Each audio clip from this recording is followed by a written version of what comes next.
delighted now to have our first keynote speaker, Mr. Ahmed Sami, the Regional Director of Oracle Netsuite, speaking to us about overcoming obstacles to growth the tech way. So, the stage is yours. Ladies and gentlemen, hands together, please, Mr. Ahmed Sami. I would like to start by thanking the organizers for having us with them today. Indeed, it's a privilege to be among the representative part of the participants here, and the organizers and the speakers. Thank you, Mr. Saeed, for the opening and for the tweet. It's very relevant, I promise you. So we'll try to make this as relevant as possible. I think we hear a lot of things since we started related to small and medium, related to innovation, digital, and so on. And for the next few minutes, I will try to, as much as possible, to put these things together and share with you how we can participate or contribute to the enterprise market and the small and medium market here in the UAE. So basically, the 3 points that I will be discussing with you today is related to digital disruption and innovation, how innovators are using the cloud, and then what is Oracle Netsuite and how Oracle Netsuite can play a role in this domain.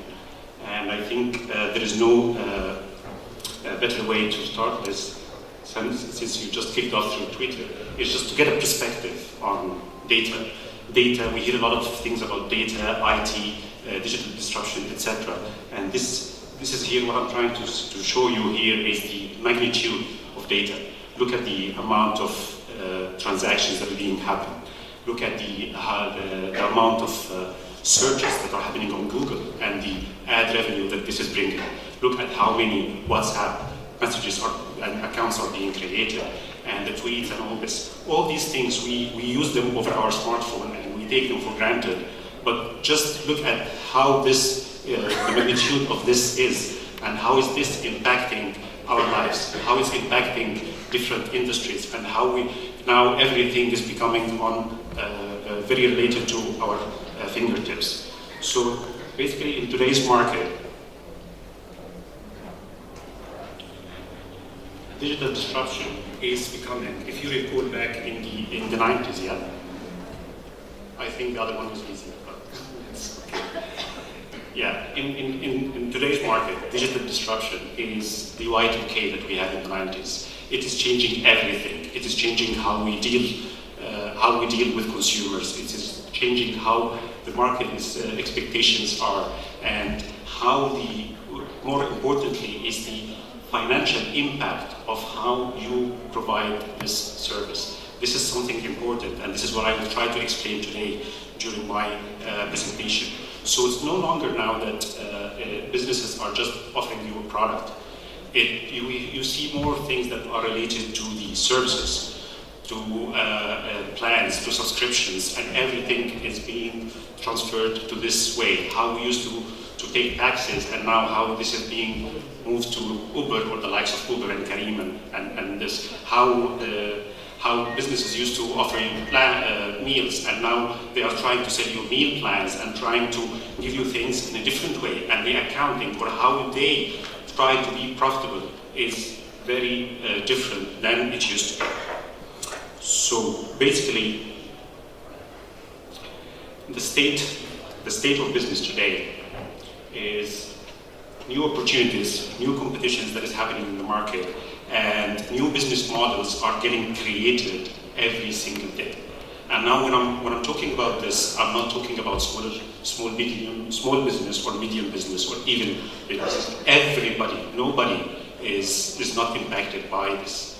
So Rolls-Royce, for example, Rolls-Royce is no longer selling engines. Rolls-Royce is selling 100K hours of flight time to airlines, and the data is being transferred on the internet. So everything is getting servitized, which is a new term that I don't even know how to pronounce. Everything is moving to a different business model, and business models are changing and evolving day by day. We see acquisitions, we see mergers, and different things are impacting the market. Everybody's trying to grow. Everybody needs to change the way they do it, and nobody can escape from this. So innovation, and there's no like innovation summit is coming, and we've been discussing innovation. We are in Dubai. There's new ideas coming every day. There is nothing as dynamic as the place where we are already. And innovation is key for how we want to operate in the market. And we see the impact of this on all the different business sizes, as I was just explaining. So from what we hear in the market, from what we see in the market, it's getting into a dilemma in a way or another. What I'm trying to show here is that big businesses started to have the pressure to start acting small. They can no longer afford to stay the way they are. They need to be more agilized. They need to be more agile. They need to be more responsive. They need to be more connected to the consumer, and they cannot continue to do business the traditional way. Retailers cannot afford to do business the traditional way. Everybody is connected. Omnichannels is there. Ordering everything through your smartphone. These are things that you cannot imagine. Just to set a perspective again on how the magnitude of this change is.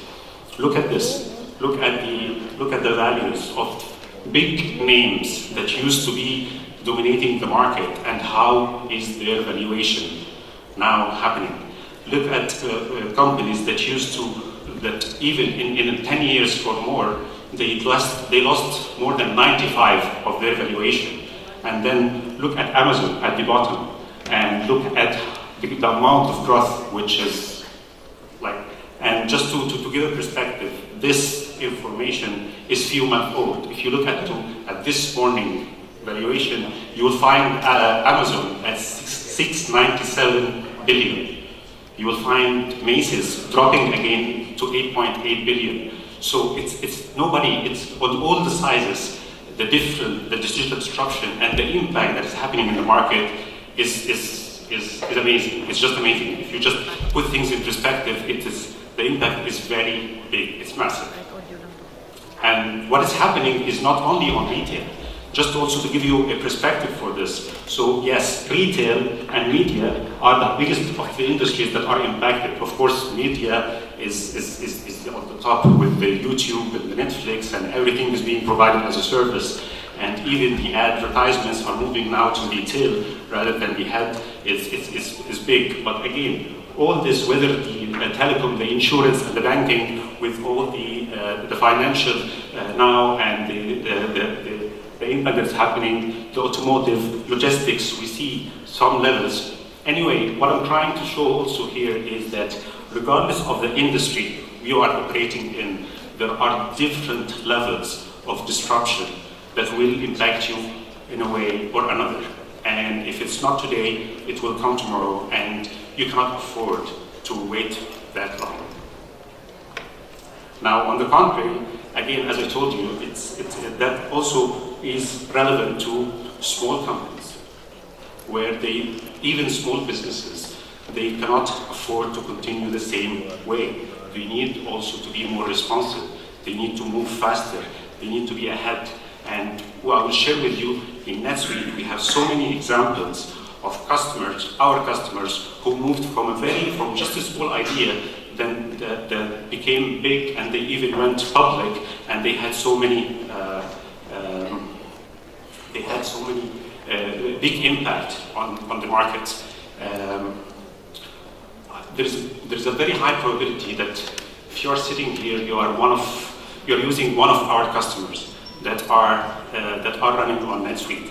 So Snapchat is changing the way we do communication, and it's one of our customers. If you are wearing the Fitbit to track your health, etc., you're using one of our customers.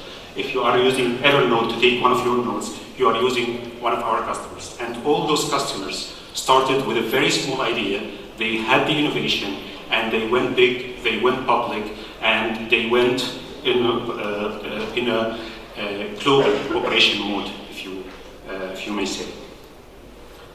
A very relevant example, maybe someone will say that those examples are very international, and these companies are big and so on. But again, these companies started with a very small ideas. if you are, again, there's a high probability that you're using one of our customers. And Deliveroo, for example, we see that Deliveroo is going, if you're ordering food at your office, whatever you are, most probably you're using them. And they are one of our stories, that this is one example from a small business that started in one city in London, and they moved to 50 cities in 12 different countries in no time. So they are operating, and they went global. And one of the things that was very important for them is that how they can move fast, and how can they meet the local language, the currency, the tax requirements, and still without having a significant cost in order to operate, in order to roll out their operation, and so on. So now they are operating in 12 different countries with 50 cities and 14 different subsidiaries. That's massive. And this is just started from a small business that we see every day, and there are small local companies that are doing the same. But it's just a matter of how can you take your business to grow. No industry, and again, I'm repeating this point, there is no industry, regardless of the size, is not being impacted by what's happening in the digital disruption. Laundry business, which used to be a very local business, now it is being calculated by the bag, and they bring you a bag and they take it and they bring it back to you through an app, and that's it. Taxi business is already disrupted, we all know this, and all the things. So there is no business on different levels that is not being impacted by IT and what's happening in our world today.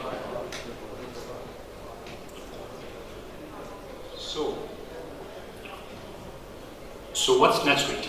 That's, again, I think a point that I would like to also give a perspective for it, because despite Oracle has been here in the region for quite some time, our name has always been attached to the enterprise business. We've always been into the technology, and we have partnered with big businesses.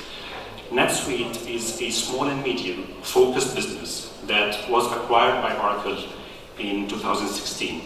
It's a company that was created only to help small and medium businesses grow and take them and help them with their ERP, so with their financials, with their omni-channel, with their different lines of business, be it on the HR level, be it on the back office level, in the SRM level, and so on and so forth. So the benefits of having this is, as I gave you through the example of Deliveroo, for instance, is the agility. So the agility of, to be able to go and expand and make deployment and open new businesses and open new branches and agile. The agility, the ability to be able to start from a very small company of 2 or 3 users to go into a multinational company subsidiary on one business only, on one software only. Like in the ERP business specifically, and I'm sure some of you already know this, it's not something that you want to change every time you change your size, every time you grow. It's an investment, and this investment needs to be in proportion with how you want to operate. We have examples here in the UAE. Gearbox, for example, is a company that is like 2 or 3 users, and they are using our software and the omni-channel in order to reach and rent equipments and so on. We have chocolate factories in Ras Al Khaimah who are running our software and started expanding branches across the UAE, and they also went global, and they have branches now in Belgium and so on. It's a local business that was started in Ras Al Khaimah. We have flower companies that are importing flowers and are distributing flowers here to 5-star hotels and so on, and they are running our software. So the reason I'm saying this is, again, I'm trying to give you a perspective that some people would say, okay, this is a good software for, it's Snapchat or whatever. No, the point here is that Snapchat, as big as it is now, and it went IPO, or Gearbox, or Fitbit, and everybody knows that, those are companies that start with just an idea. Started as very small company, entrepreneurs company, and then we are using now, and we are perceiving them or looking at them as big companies. So the idea here, when having a one unified system, is to have a one unified system that everything is running on one scheme. Everything is at a point of a click with the flexibility that is built to run your business through a global and verticalized. And this is something that is equally important. So not only you need a system that would cater for your requirements, you need a focused business that can cater with the changes that are happening in the current market, the dynamic market that we are having. So we don't, for instance, we don't only have vertical systems. So we have verticals and sub-verticals. So the requirements of a retail business is different. But when you talk retail, then when we say sub-vertical, we have apparel extension. So apparel requirements are different from other retail business and so on and so forth. So the ability and the flexibility to cater for all those global requirements, the verticalized requirements and the local regulations that are happening. So if what happened this January when you need to cater for the tax requirements and the VAT and the changes that will happen in this and the different confusion that we have seen in the market in order to start to adapt to something that has never been in this market. This agility and this flexibility is what we provide to our customers. This is available to all our clients just through an internet browser. And this is what we mean by a flexible cloud company. So you can run all your business just through an internet browser or an app that is on your smartphone or on your iPad. No investment is needed other than it's just a simple subscription model that is based on the number of users and the number of employees in your company. And this is very relevant to your size, and that's it. A very tailored subscription model that is fitting every single size of your company. So you don't really need to worry much about how things are. Again, now I will talk about our business model, and that's again the way we see it is that it's another proof point of how successful we are running our business. And there is no better way to show you that we have currently 40,000 customers that are running based on a subscription model. This company, when it was created from the very first beginning as a cloud company that is only based on subscription, that means that the only way for us to grow is to have a satisfied customer that is happy with our service and renews his service and pay you in order to continue renew. This is the only way that we can grow. And this is our business model, and this is how we are growing our business model. Our business model is highly dependent on how satisfied and successful our customers are. Because if their business is not successful, they will not renew and they will not stay with us.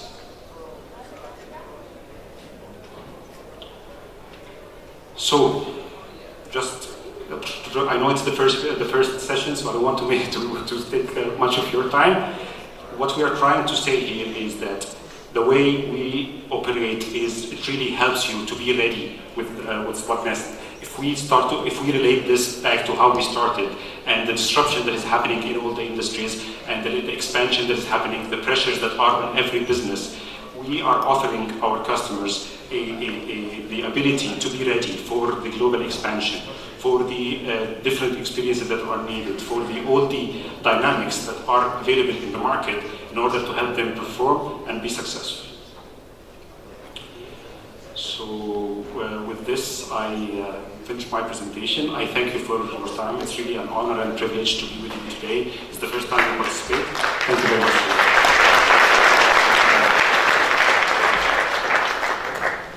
Thank you so much there, Mr. Ahmed Sami. Thank you.